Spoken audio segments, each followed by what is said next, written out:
Hello, everyone. Thank you for having me in this space and for being in this space together.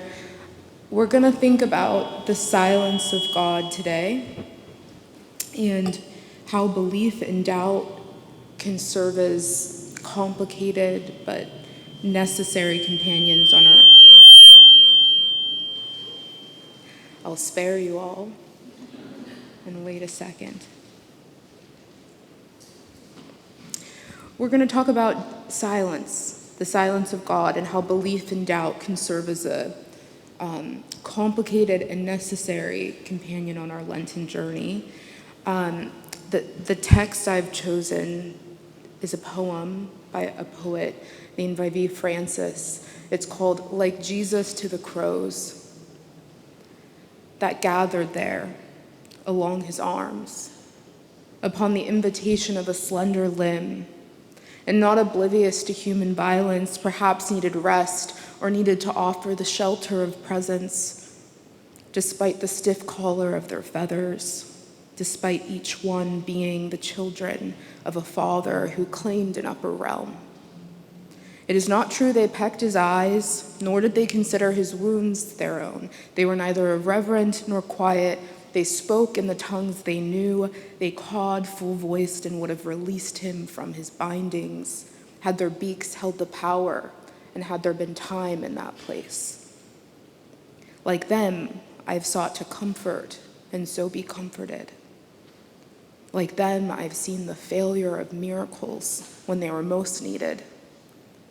Like him, I have called upon those so unlike myself when my father failed to answer.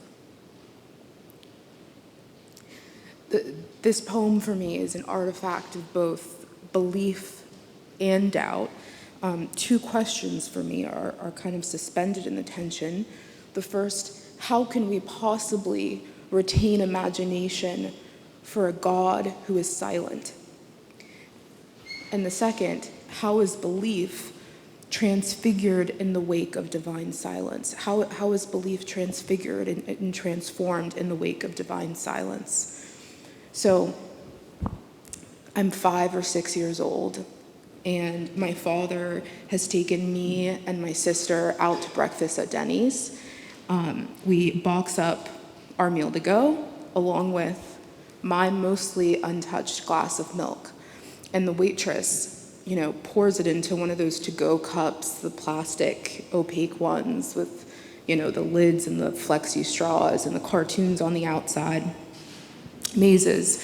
And as Arthur family lore goes, when we get into the car, 6-year-old Cole begins a very long interrogation of the cup's contents. So I'm asking my dad, how do I know it's milk?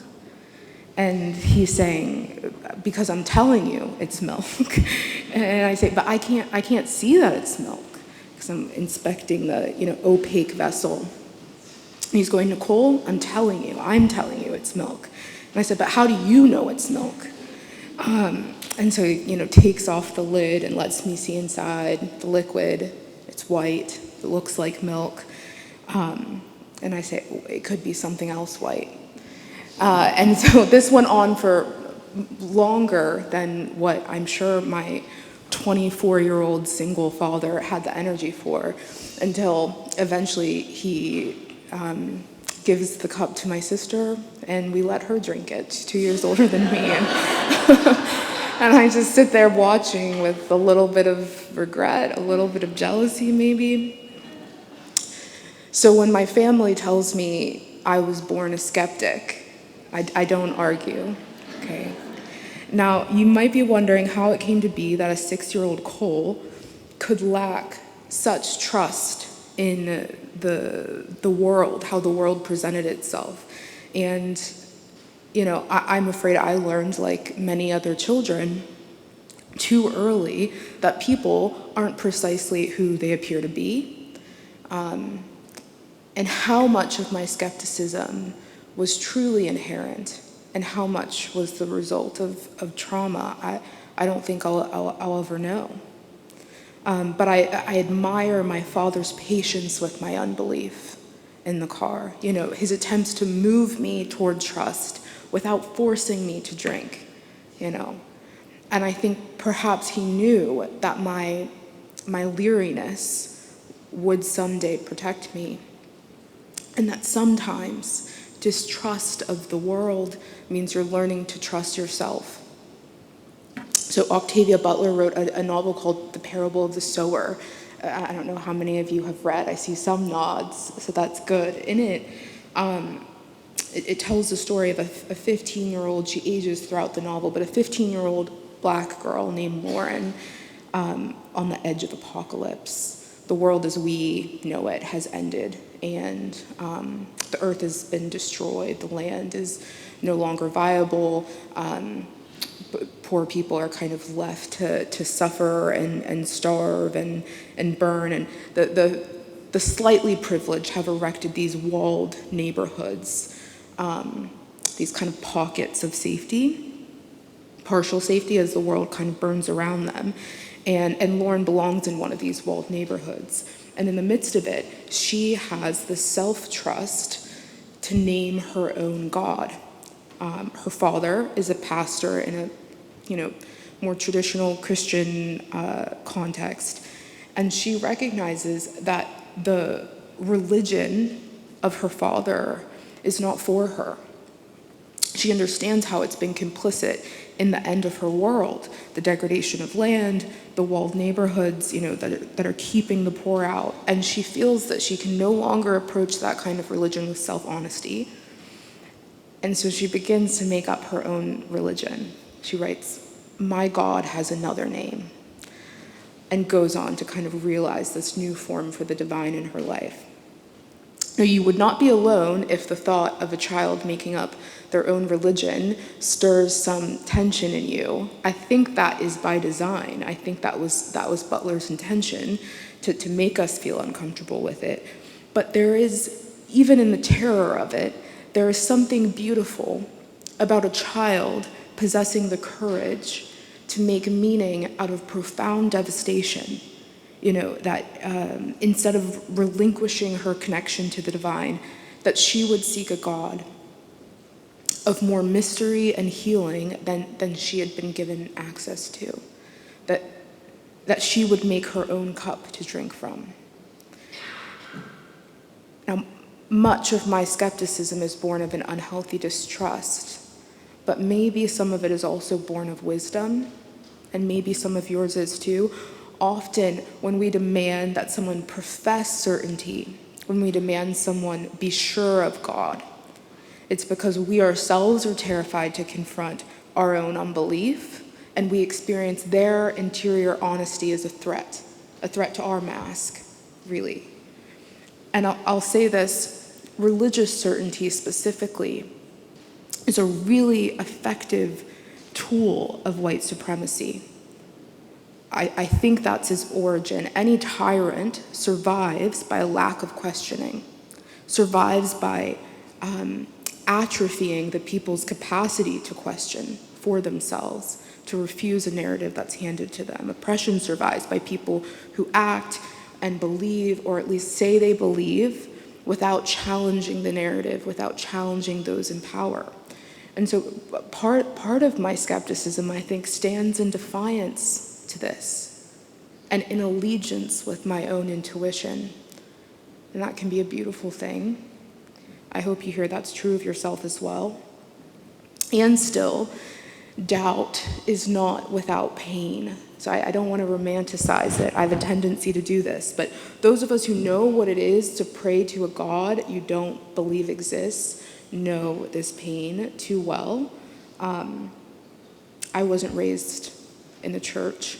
I wasn't raised with a particular set of religious beliefs or creeds. And by the time I began attending church in college, I was interested in God, but in a philosophical sense, not in a relational one.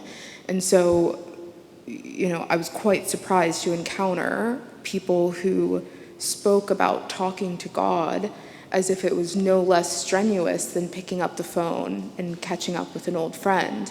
I didn't understand it. It was very mysterious to me, and it felt as if I could not access that.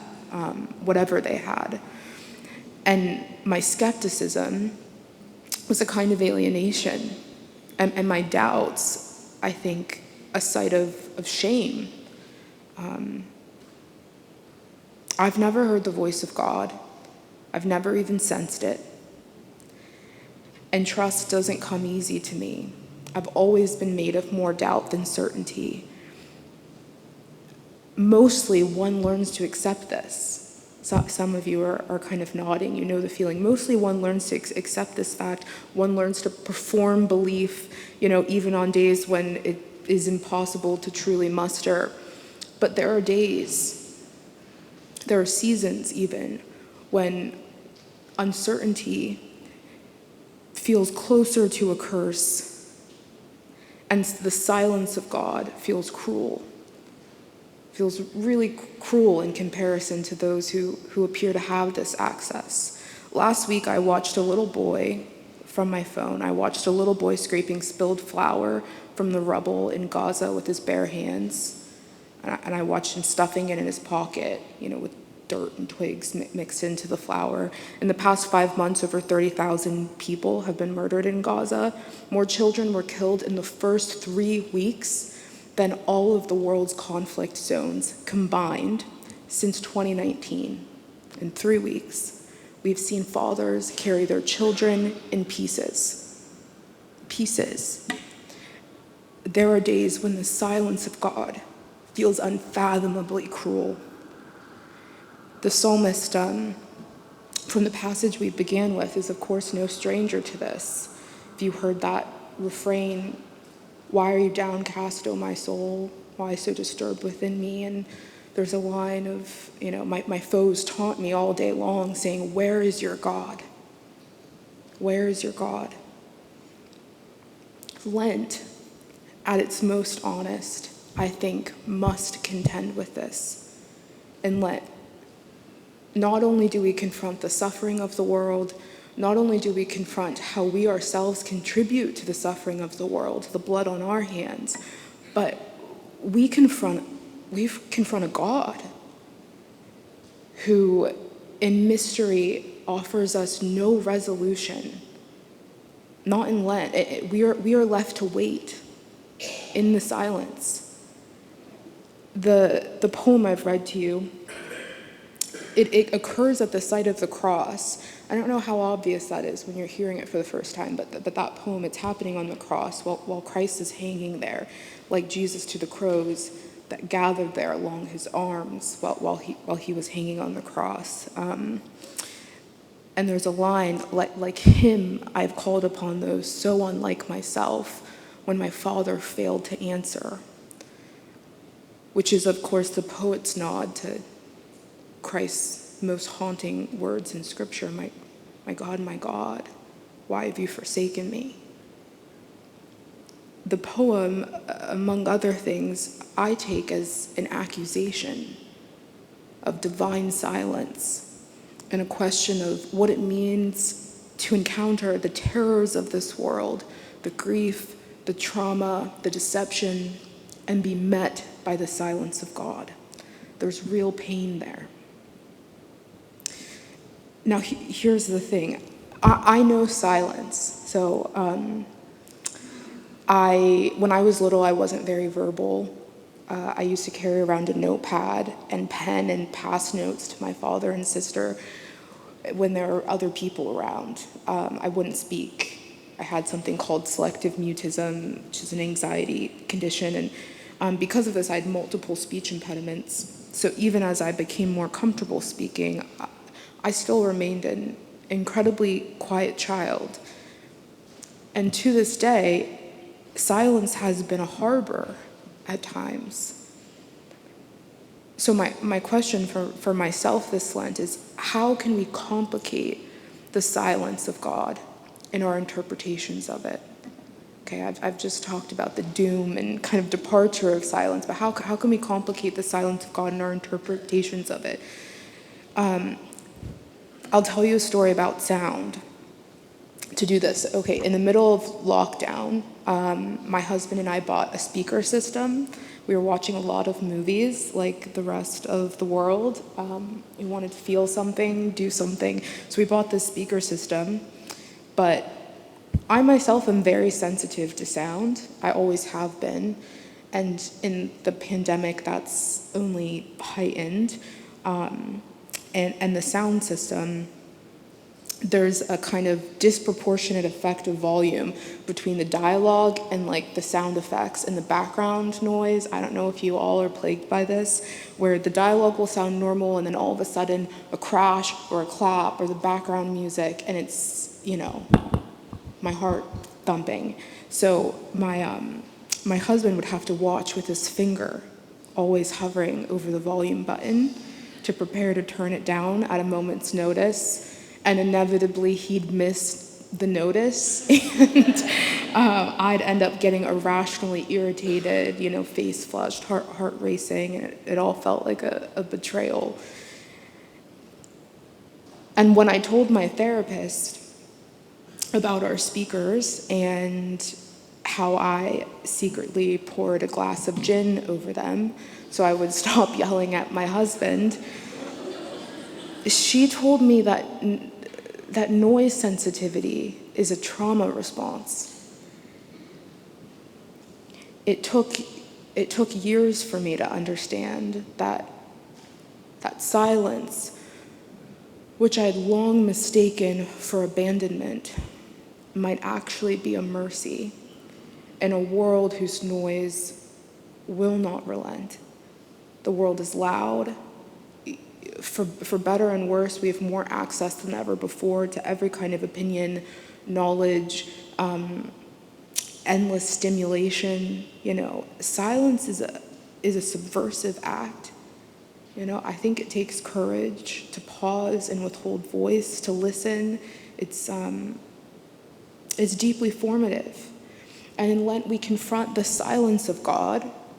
I think we can do that without apology, as the psalmist does. And we can so too recognize the silence of God as not necessarily dislocation, but presence. Presence to self, presence to the divine. There's a stanza from Christian Wyman, who's a poet. It shares a phrase with the book that it comes from called My Bright Abyss. And he says, "My God, my bright abyss, into which all my longing will not go. Once more I come to the end of all I know, and believing nothing, believe in this." And it ends with a colon. That's it. That's the whole that's the whole thing. It ends with a colon. This weight, and believing nothing, believe in this. And he's getting at this void, this void of or this lack of precision that he encounters with God. And that's still a form of encounter, a God of the abyss. I don't know what I believe most days, and God feels like more a void than a voice. But is there beauty in that too? I think of the kind of classic Zora Neale Hurston line, "They seemed to be staring at the dark, but their eyes were watching God." They seem to be staring at the dark, but their eyes are watching God. I no longer demand belief where there's tension.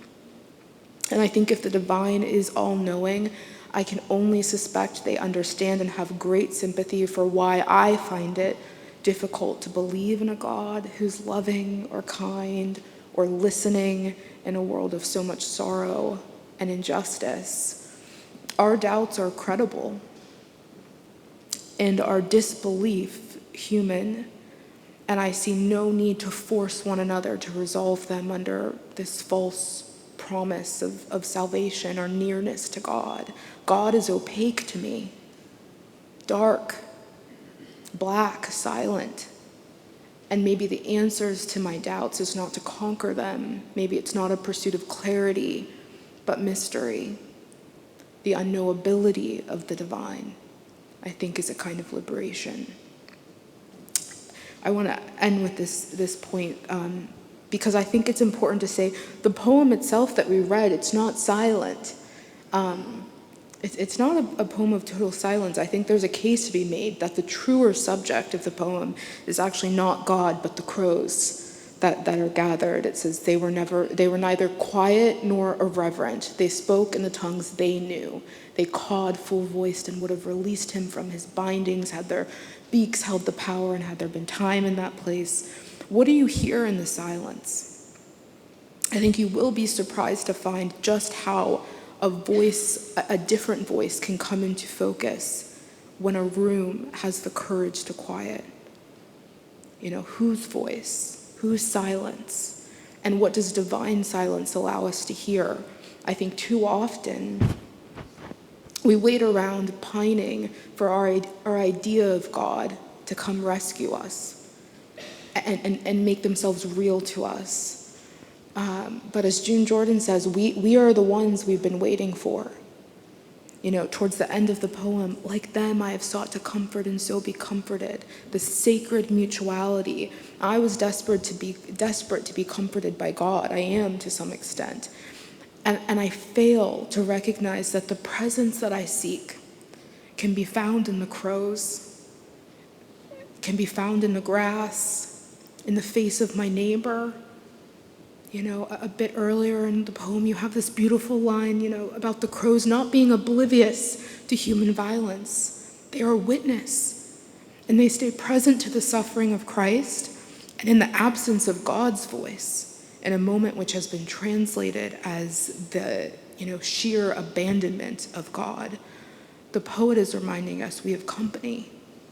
Unlikely company. The poet recasts our imagination for the sight of the cross, and I think the sight of our own suffering as a potential to unlikely connection. Even that connection which is not the form of the divine that we demanded. Every commitment to witness, every vow of presence that we make with each other will help us resist despair, will help us resist the silence. Can you meet the face of God in the tears of the suffering? Maybe you won't hear God's voice, see their face, but can you meet the face of God in your neighbor? Can you bear witness with the same gravity that you demand God to witness you?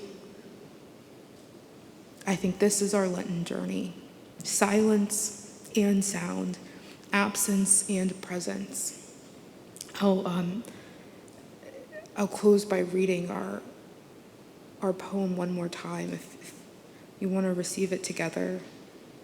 Like Jesus to the crows that gathered there along his arms, upon the invitation of a slender limb, and not oblivious to human violence, perhaps needed rest or needed to offer the shelter of presence, despite the stiff collar of their feathers, despite each one being no less the children of a father who claimed an upper realm. It is not true they pecked his eyes, nor did they consider his wounds their own. They were neither irreverent nor quiet. They spoke in the tongues they knew. They cawed full-voiced and would have released him from his bindings, had their beaks held the power, and had there been time in that place. Like them, I have sought to comfort, and so be comforted. Like them, I have seen the failure of miracles when they were most needed. Like him, I have called upon those so unlike myself when my Father failed to answer. I've never heard the voice of God. I've never felt them calling out to me in the pits of despair, but I know my grandma's voice. I know that trees die and come back to life again, and it's beautiful, and the right sunset can steady my breath. I know that my sister will answer when I call, and that she'll always take the first sip when I don't trust the milk. I know my name and the sound of my Father's voice saying my name, speaking it. And maybe this is what belief will always look like for me. Can that be okay? My God has another name. Let your souls receive this rest. The divine who is both silence and void, visible and invisible, near and far, small and grand, has mercy on you. Allow them now to liberate you from the bondage of certainty that you would walk freely in a different kind of presence, a defiant imagination, and a sacred unknowing. Amen.